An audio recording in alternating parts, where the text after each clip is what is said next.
A live look at St. Peter's Square this morning. Cardinals meeting to discuss plans for the funeral of Pope Francis, who died at the age of 88.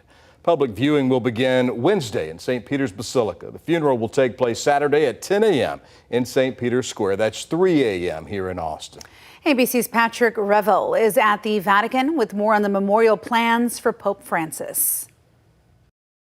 This morning, the first images of Pope Francis in his coffin. The video shows a ceremony from last night, a cardinal blessing the Pope.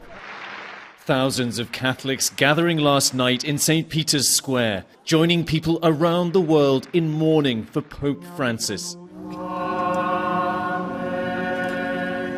From his hometown in Argentina to Paris's Notre Dame to this church in Gaza, the Empire State Building lit up in his honor. In Rome, cardinals sealing up the Pope's residence following a centuries-old tradition. Today, cardinals from around the world are expected to gather in Rome, deciding on dates for the Pope's funeral, generally taking place within a week.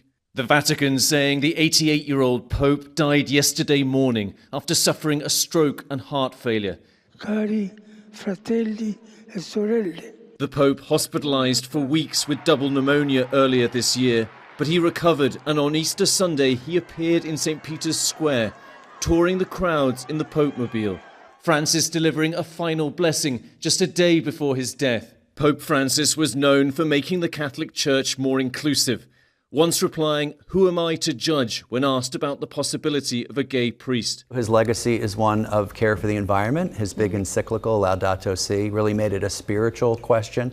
I also think, just as we saw, someone who is humble and compassionate and that people liked. World leaders also paying their respects. President Trump saying he and the First Lady will attend Francis's funeral. He's a very good man who loved the world, and he especially loved people that were having a hard time.